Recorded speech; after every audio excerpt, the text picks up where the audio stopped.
Has everyone had an opportunity to review the report? Are there any additions or corrections? No, we're good. In addition to this pre-sentence report, I've also received and reviewed a number of jail incident reports. Has everyone had an opportunity to review those? And you're 19?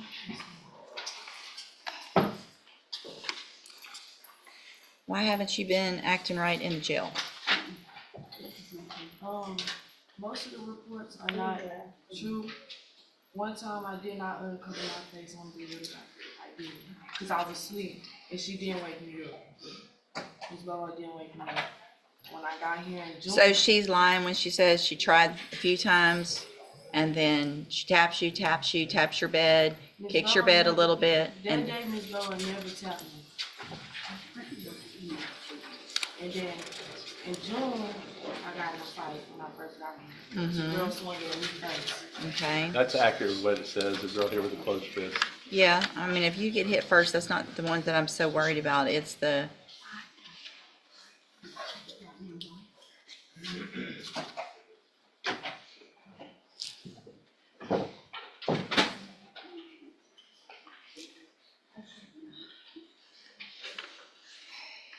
eating at your bunk when you're not, I mean, it's not even big stuff.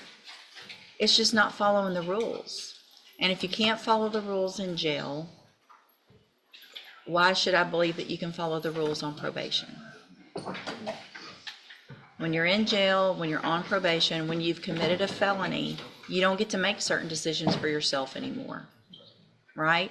Now, you're not going to be like every other 19-year-old and get to just do what you want when you want. You're going to have to do what either jail says or what I say or anything like that. If I'm going to follow this agreement based on the nature of the offense and based on the age and all of this, we're going to get you some help up front to be making better decisions. Otherwise, I'm not going to follow the agreement. Things could be a whole lot worse. Do you understand? So what I'm going to do is find that you entered your plea of guilty freely and voluntarily.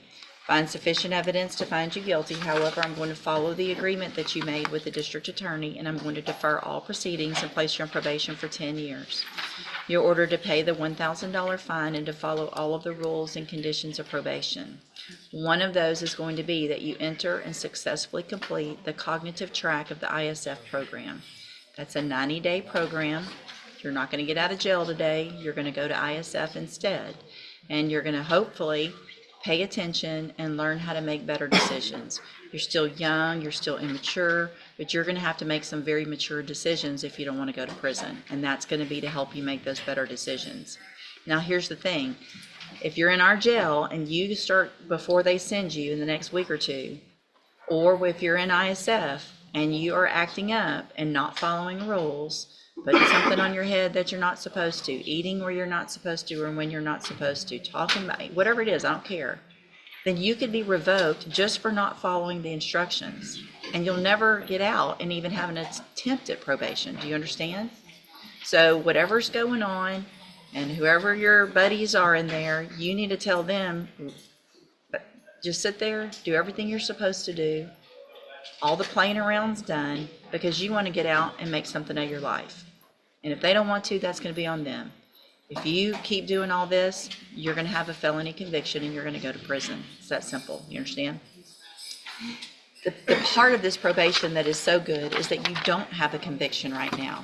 And if you're successful and you complete your probation, you are never going to be a convicted felon. So this is a great opportunity. But if you do violate in any way, you'll be back in here, you'll be a convicted felon, and you could go to prison anywhere in that range of punishment, which is between 2 and 10 years. All right? I've handed you the trial court certification that shows this was an agreement that I followed, and so you've waived your right to appeal. Good luck to you. You can go back with the bailiff. Let's see, so is it working? I know. Let's see, Mr. Lewis. Are you ready on sentencing on Desron Roberts? Okay.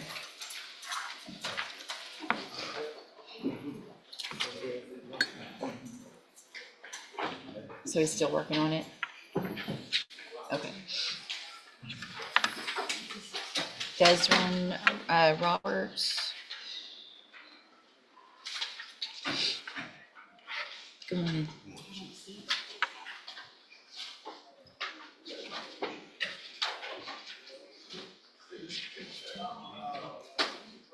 What's that one sitting up there? Oh, never mind, got it.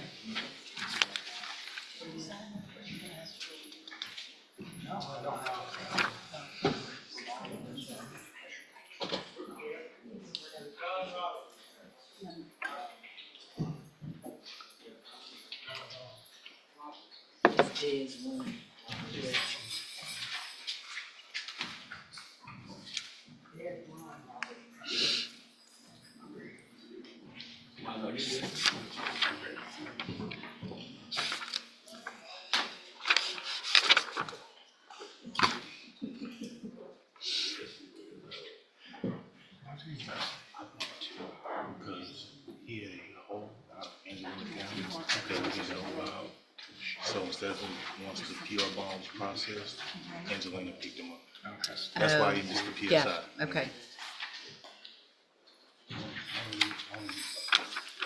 And evidently it was an old case prior to this one. Yeah, The hole that been there, he's been arrested before, but they never would come get him. okay. Because this time they decided.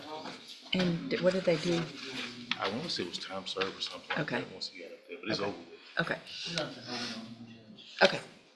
Okay. I'll recall it.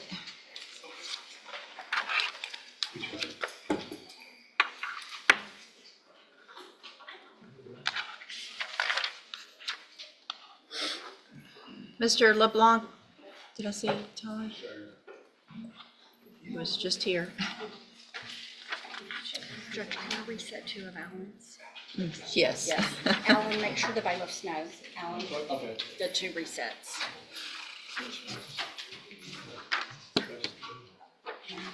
Let's see who else has a sentencing that's here. Mr. Burbank, you have a sentencing on Devon Byerly, Your Honor, I'm waiting for a tablet. taking care of the other case. Everything. Okay, I'll hold it. If I can just get a tablet. We're all trying to get these. To give you these sentences. Well, no.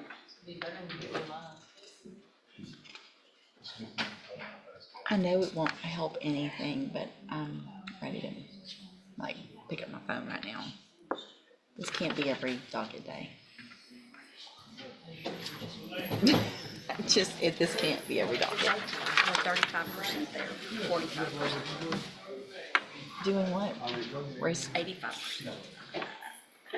updating something that should have been updated. Well, his office, but I have sites. I want to just this is what it's doing now. We just uninstall and update it. Says it's what it's supposed to be doing. Yes. But White said he's ready. Oh, is he now? Well, I asked him before. Mr. Kimler, are you ready on your sentencing on, Gabriel Smith? Yes, sir. And that one does not have She It has an old PSI. it does not, it says it does not have one, but I do need to know what I'm doing You had a somehow. previous PSI that you Okay. replaced. So there is a PSI. Okay, we'll just, Judge, I can, whenever you're ready, kind of give you a procedural history refresher. on this. okay. There still should be a certification, and don't worry, we'll get it. Just have a seat, we're not ready. Not ready. Have a seat.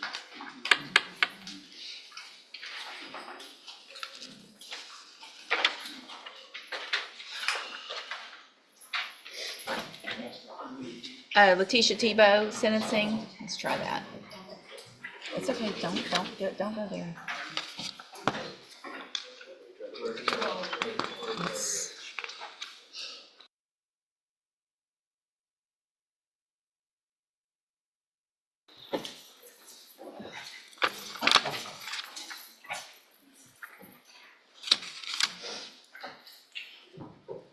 Okay, this is cause numbers 22-39100 and 22-39101. Are you Letitia Tebow? And Ms. Tebow is currently on probation for failure to comply with sex offender registration in each of these cases. I looked this up. I think there may be, and Ms. Simon's here, this update report says 2 10-year adjudicated probations, but it was a 2-year term, It was 205. 2 TDC over 5, correct? Excuse me, sorry, that was an error. Okay, just making sure. And so Ms. Tebow was previously here, entered pleas of true to counts 2 and 4 in the motion to revoke probation. And I've received the updated pre-sentence report. Have you all received that updated report? Defense had it. State has to, Any additions or corrections to that other than the one that I already made? none from the state. Nothing but that. And there was no agreement. Is there any evidence with regard to the other counts, Mr. Hoffpower? Any new, meaning new failed to register. No. The I don't know. Florida- She pled true to counts 2 and 4, so there's Correct. obviously some other counts. Do you have any Right. witnesses or evidence No, with no. regard to those other counts? We're gonna full abandon those counts, we'll just proceed on 2 and 4. Okay. Other than I call my probation officer, but, you know, I like her opinion. Okay, so I guess there was an arrest in It's in Florida. Palatka, Florida. Okay. Hold on a second. Let me-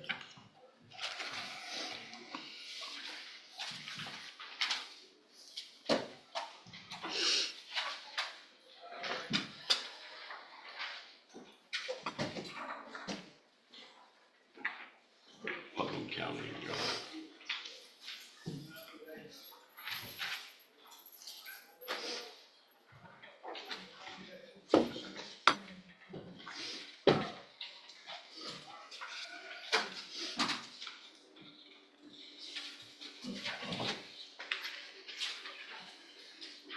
Okay, so count 1.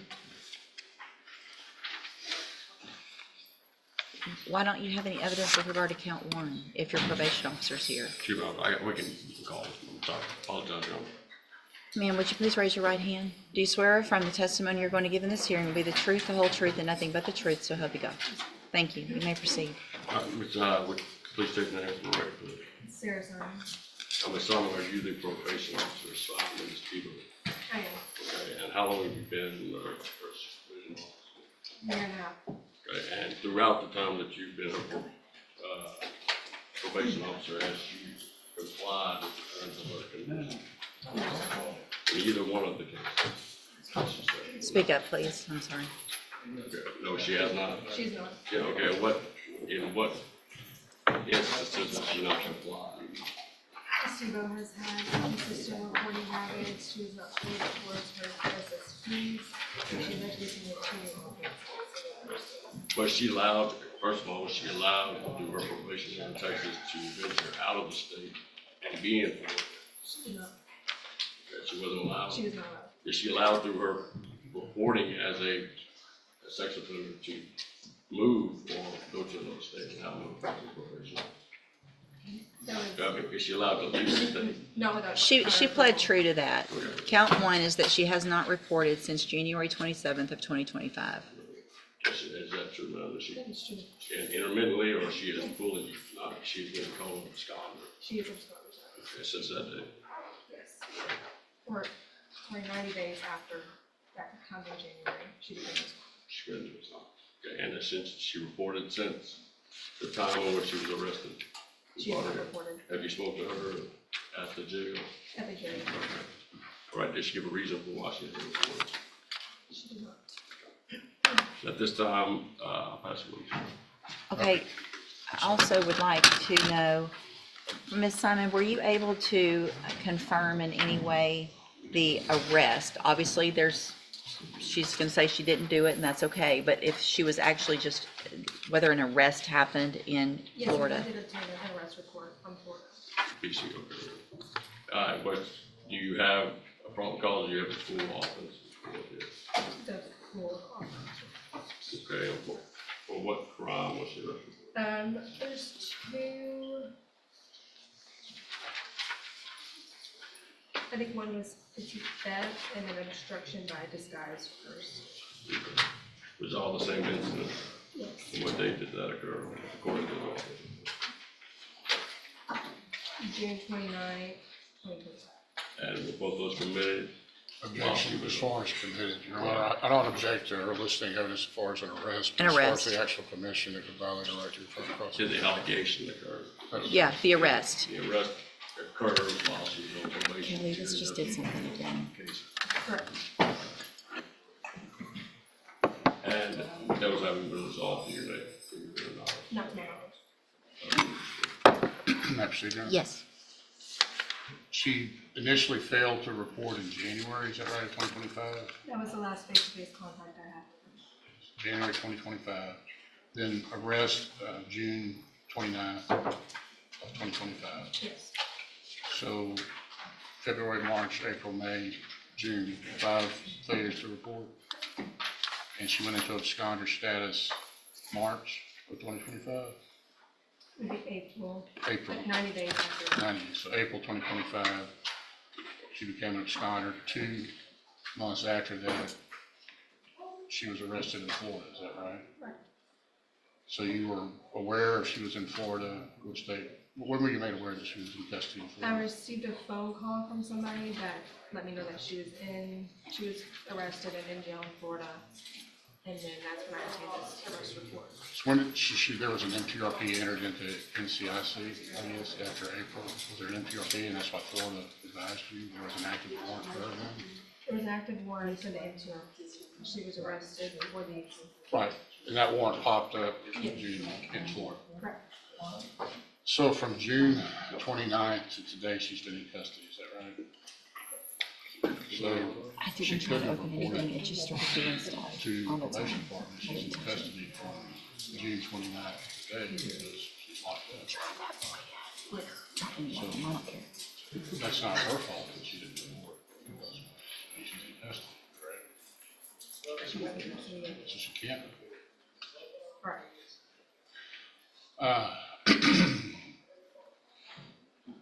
As far as supervising her, she has reported, you say inconsistently, but that means she has reported some, correct? Correct. During the times that she has reported, have you been able to interact with her appropriately? She maintain proper demeanor, that type of thing? She was, yes, but she was consistently late. I had to reschedule her several different times to get her to the office. Have you had any other difficulties with her as far as just maybe perhaps being late or scheduling, as far as your actual interactions with her? Does she maintain appropriate demeanor, acted appropriately with you? Yes. Would you object to continuing to supervise her? I would. Why is that? My personal opinion, I don't think this too close. She's her probation as a priority. She has been on probation since 2022 and has made no progress in regards to her fees. She did some community service, and that's about it. When you say progress, how do you measure progress on probation? Satisfying her court order conditions. And how is she falling short other than the reporting and fees and community service? That's it. If she committed So any is this correct in the, hold on a second, hold on. Is in the updated report, it states that since she was granted supervision, has reported 6 times for scheduled office visits. Is that a correct number? Okay. 6 times since 2022.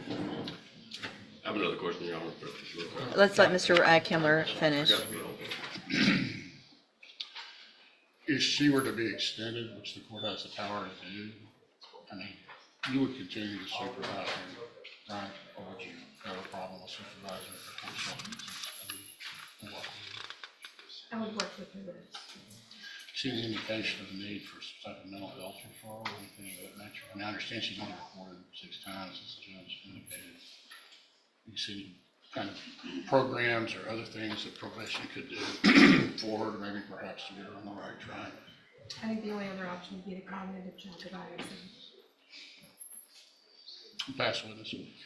Your Honor, is this the first time that we've been here on these 2 cases for a motion to revoke? No. Okay, there was another time back in 2024 in which we had a hearing similar to this, not me, it was discussion with the attorney, but she was brought in on a motion to revoke, and her probation was amended, and she was given 30 days in JCC, and she was continued, and she was added to the mental health case. The high medium risk case, so she didn't report enough to be transferred over to the high medium risk case. So this is not even the first time that we've been here on this, on similar allegations. That was a year in 2024, we did the same deal. Is that correct? I might follow up on that. I believe in the previous NTRP, she had a motion, again, a motion to revoke. She had federal charges, is that right? Correct. The NTRP was filed after she received the federal charges, I believe so, yes. and she was housed in the cell unit. Were you supervising her then? I Or, was not. do you know if the detainer was placed on her for that NTRP while she was in federal custody? I did not. Did she actually do federal time while she was on probation for this case? That is why the NTOB was dismissed. So she received, I think, about a year sentence in federal court for misprision of felony. Is that consistent with what you know? 1 year federal probation. Prison, she was locked up, right? She got probation. She had 1 year federal probation. Probation, okay, for misprision? Or you don't know? What the offense was? I thought it was a possession. Okay. Anyway, she received a year of federal probation, so she was not revoked and was allowed to serve the probation concurrently. Correct. So during the period that she was on federal probation for that year, do you know if she was reporting to a federal probation officer, or was any issues with the federal probation you're aware of? According to Ms. Tebow, she successfully completed her federal probation. And that was at the same time that she was on probation with Jefferson County. Correct. Was she reporting to you during that time period as well? What was her reporting record in Jefferson County during that period? I guess it was probably back in 2024. Well, she's reported 6 whole times so obviously it wasn't great even when it was then. Right. But she was being supervised at least during that period federally, was able to successfully complete that probation, correct? Does that indicate to you that perhaps she could successfully complete Jefferson County probation if she's sufficiently She motivated? has the ability to, but whether or not she has the motivation or the want to do so. That's what you know. All right, any other questions? No, Your Honor. All right, thank you, Ms. Simon. Any other witnesses? No, Your Honor. I would defer to Ms. Tebow, Your Honor, if she wanted to address the court. I think she has written to the court, and that letter's incorporated in the PSI. I received it and read it. Anything else? No, I mean, when I did fail to report it, sometimes I was hard with scheduling, but a lot of it had to do with my mother being sick, and I brought my mother sick to her office with me multiple times, because I wasn't able to just stay with where she was at. I brought her when I could. I mean, she's passed now, but at that time frame after. But I mean, we're talking about since 2022. I was in Or a 20 federal facility for a year and a day. Okay. All right, so here's the thing. I'm not even sure where this agreement came from and why I accepted it in the first place, because giving somebody the minimum of 2 on a probation, so I have really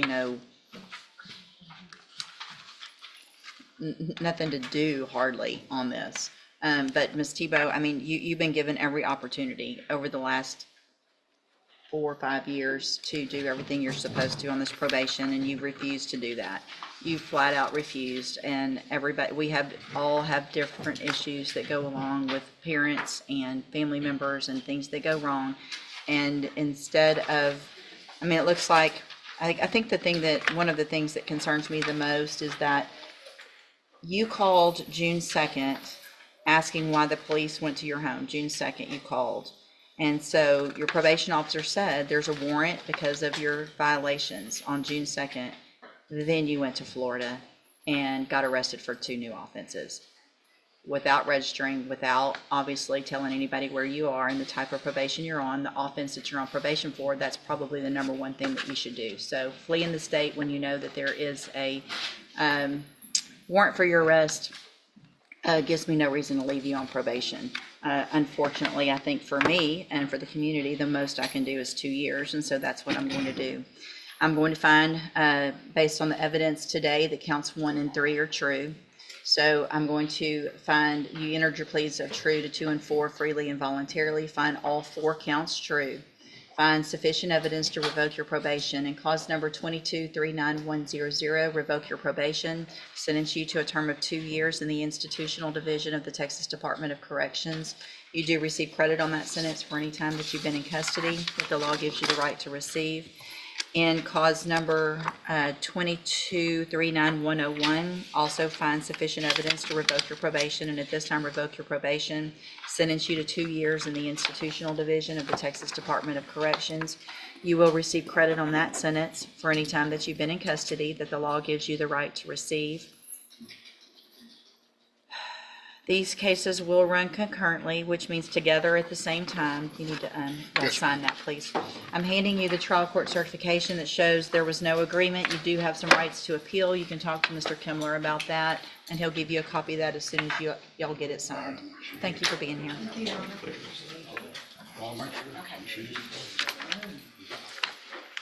As the gavel fell and the courtroom quieted, this case left us with a powerful reminder of how justice balances on a razor's edge. What began as a straightforward probation review turned into a tense debate about responsibility, honesty, and second chances. The defendant, only 19 years old, stood before the judge not for a new crime, but for how he handled the rules already given to him. And that's where the weight of this hearing truly rested. Not in proving guilt, but in proving trustworthiness. From the very beginning, the judge questioned whether the defendant could handle probation. After all, probation isn't just about staying out of jail. It's about actively following rules, attending programs, and proving through daily choices that you deserve your freedom. In many ways, probation is harder than serving time because it demands self-discipline without the constant watch of prison guards. The courtroom drama today revealed exactly how fragile that balance can be. The prosecutor highlighted troubling behavior from the defendant's time in jail. Small acts of defiance, like refusing orders or ignoring restrictions. To most of us, these may seem minor, but in the eyes of the law, they carry a much deeper meaning. Every rule broken, no matter how small, suggests a bigger question.